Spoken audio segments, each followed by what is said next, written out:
Quand j'étais petite, je me demandais souvent si j'étais comme les autres. Je me regardais dans le miroir et parfois je me sentais différente.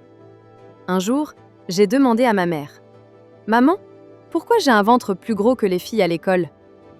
Parce que tu es toi. Ton corps n'est pas un problème, ma chérie. Tu es bien plus que ce que tu vois. Tu es lumière. Et la lumière ne se pèse pas. J'ai gardé cette phrase dans un coin de ma tête, même si parfois, je l'oublie un peu. Ce matin-là, je me sentais bien. J'avais enfilé ma tenue préférée, un jean taille haute, un haut coloré et mes créoles dorées. Dans le miroir, j'ai souri. J'ai même pensé: t'es belle comme t'es. Vraiment. Mon corps et moi, on a une histoire compliquée. Mais ce jour-là, c'était une bonne journée. Après une semaine de boulot stressante, j'avais envie de me faire un petit plaisir. Un bon fast-food sans prise de tête. J'ai mis mes écouteurs et je suis sortie. Le ciel était gris, mais mon cœur était léger. Je chantonnais dans la rue. Ça faisait longtemps que je m'étais sentie aussi vivante. Le fast-food était bondé. J'ai pris place dans la file, comme tout le monde. Quand je suis arrivée au comptoir, la caissière m'a regardée. Pas comme on regarde un client, dérouté, plutôt comme un jugement silencieux. Bonjour, je vais prendre un menu classique avec un iced tea citron. Vous êtes sûr? On a des salades aussi. Ça pourrait être mieux, non? Silence.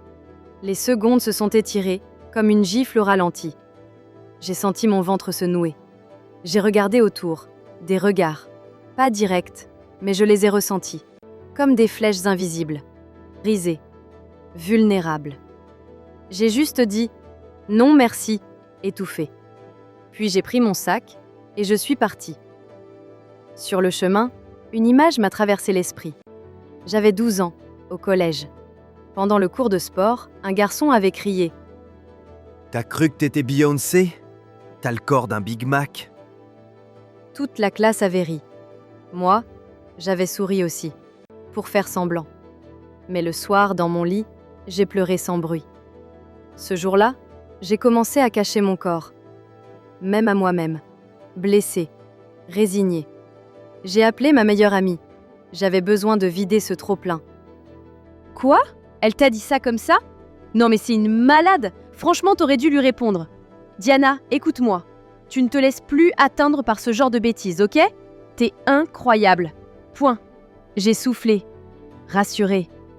Juste entendre ça, ça m'a fait du bien. Je me suis assise sur un banc près du vieux kiosque.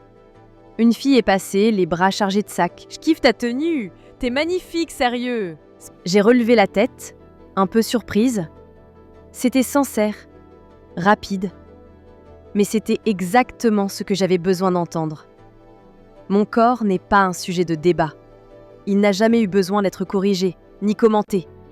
Le monde a cette habitude étrange, celle de croire que ce qu'il voit lui donne le droit de juger. Mais il y a une vérité simple que je choisis, chaque jour. Mon corps m'appartient. Mon respect aussi. Ce que tu vois d'un corps n'est qu'une image. Ce que tu vois ne dit jamais tout. Ce que tu ignores, c'est une histoire. Alors respecte ce que tu ne comprends pas. Et souviens-toi, derrière chaque corps, il y a une vie. Profond. C'était l'histoire de Diana.